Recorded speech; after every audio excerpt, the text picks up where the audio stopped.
Untuk satu ton dokong kita perlukan 640 gram urea, 640 gram kapur. Terusi dan zinc sulfate ni kita perlukan 42 gram. Cair iron 21 ml. Okay. Untuk banjuhan 225 liter atau 1 gram ni,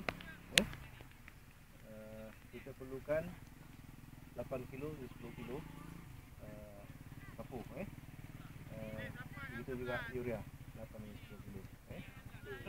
Yang lagi kita pakai 8 tu nak okey. Yang ni 500 gram, yang ni 500 gram. Copper sulfate dan zinc sulfate 500 gram. Yang cair air ni 225 250 cc atau ml. Kalau kita guna keras 250 gram. Kita kena gunakan air parit berarus. Kalau air telaga kita boleh guna, tapi kita kena pastikan dia kelak ataupun masam.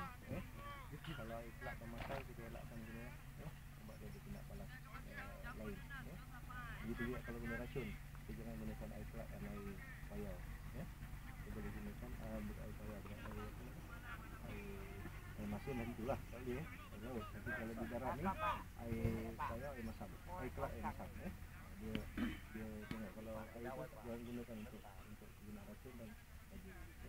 Sebab keranan ni akan terlalu rendah. Okey, barang-barang kita dah tahu, kaedah membancuh. Kita sediakan tong drum tu, ambil kapur secukupnya, masukkan dan godak sampai larut. Kemudian tu dah larut, pasti kita dah larut semuanya, kita masukkan urea pula sekadar yang cukup. Kemudian tu godak.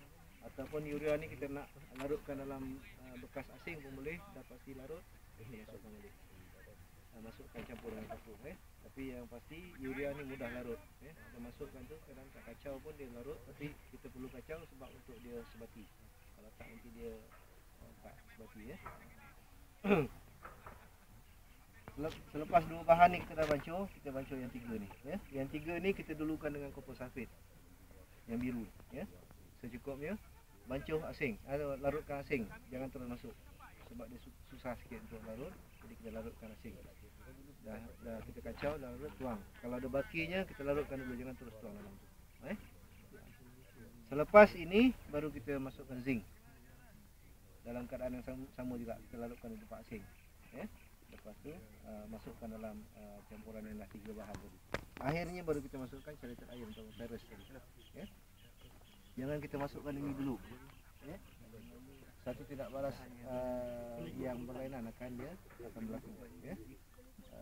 Pada akhirnya kita akan lihat larutan itu berbeza warna dia. Jadi dia punya kesan dia akan membekukan dua yang awal. Jadi dengan arti kata lain, kita boleh sembuh, tak ada masalah, tak ada mudarat, tapi kesan dia tidak ada lagi dah, kurang. Yang berkesan baju urea dan kapur. Yang ni fungsinya adalah untuk setelah kita bancuh semua ni, kita panggil larutan bodoh atau bodoh mixture. Ini dikatakan mixture. Fungsi dia dua fungsi, iaitu yang pertama sebagai baja, unsur baja tambahan kepada pokok atau kepada tanaman. Yang keduanya sebagai pencegahan penyakit, antibiotik pada pokok. Khususnya asas untuk antibiotik adalah virus dengan FE ataupun TB, trace element. Ini yang saya katakan semalam, trace element untuk membagi-bagi unsur rendah, unsur sikit, unsur tekit. Kalau kita lihat ada pada compound, ada TE belakang, itu trace element ni lah. Copper, boron, manganese dan sebagainya. Keperluan dia sikit kepada tanaman, tapi sangat penting. Okey, selepas kita bancuh, untuk melarutkan tiga bahan ini, elakkan guna bekas logam. Kena gunakan plastik ataupun kaca. Jangan guna bekas logam sebab dia tidak balas kimia juga.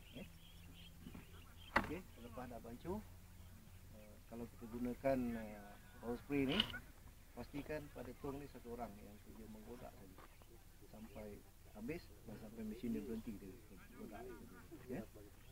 guna nitrate spray, kita kena kencang. Sekarang ni saya dah ada terjumpa di pasaran ada tong knapsack yang ada ball bearing dalam dia. Dia boleh kacau dalam. Kalau kita gunakan cat spray yang tu dia kena kacau dulu. Yang tu ada ball bearing. Yang sebelum ni tak ada, jadi kita kena disco sikit lah masa ni. Agak nak penat pinggang, rehat sekejap, gelek sikit. Kalau tak, dia akan memberikan kesan yang pertama, sumbat kita punya mesin. Itu tak, sumbat tak ada masalah lah. Mungkin mesin rosak kita boleh hantar kedai, tapi kesan kepada tanaman selepas 1 jam ataupun 2 jam lah, kalau keadaan cuaca terang, kita akan lihat pokok putih. Kalau tak maknanya kita punya semburan tidak betul ataupun tidak sempurna, dia akan putih kilat betul-betul. Yang kilat tu tak dapat bekalan yang sempurna daripada semburan kita.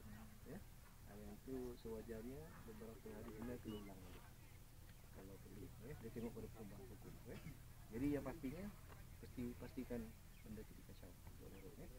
Yang ketiganya, kesan kalau kita tak kacau, kita khawatir air pertama yang kita sembur tu adalah larutan urea semata. Kapur tak ada, dia akan lecup. Itu musuhnya daun-daun muda. Okey. Itu sedikit pandangan daripada saya. Kalau ada apa-apa pertanyaan sebelum kita mula buat praktikal sikit, saya ingat bancuan ni tak hebat lah. Kita habiskan yang tu. Itu bancuan yang telah dibuat oleh kumpulan pertama dalam kadar yang saya beritahu tadi. Satu lagi, kalau dalam keadaan sekarang kita ada timbang, boleh tengok 8 kilo, 10 kilo. Kalau tak ada timbang, kita gunakan ikatan yang telah kita tentukan.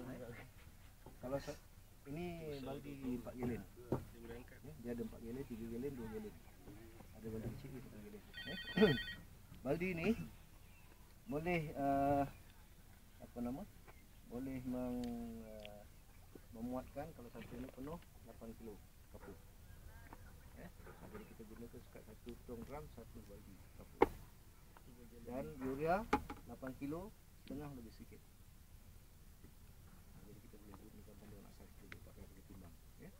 Kalau untuk bancuan satu nitrate spray, kita bawa bekal tin susu lah. Kalau tempurung susah nak agak. Tin susu, tin sardin yang tinggi tu ada, ataupun tin susu yang pendek. Kalau tin susu yang pendek tu satu tong drum kita gunakan 3. Yang pendek. Kalau 4 tu 2,5. Maknanya itu boleh gunakan. Untuk yang kecil ni 2 sudu, ni 1 sudu. Yang untuk apa? Tong drum tadi, yang ini penuh 450. Kalau penuh rata 400 atau 500. Jadi maknanya kalau untuk tong drum tu, satu tin susu tu kita gunakan 1 lebih sikit lah, 1,5 untuk 2 bahan ni. Yang tu separuh. Okey. Boleh faham yang penting teknik bancuan tu jangan salah masuk yang 3 bahan ni mesti kena ikut ini dah siap kan. Itu dah siap. Kita tinggal godak je Seperti saya katalah, kalau kita masukkan ini dulu, air bancuhan tu ataupun larutan tu diwarna dia lain. Yang tu kena tak lah. Yang ni lah. Yang 3 lagi tu mana-mana satu pun tak. Yang mana? Sebaik-baiknya ini dulu. Kompor.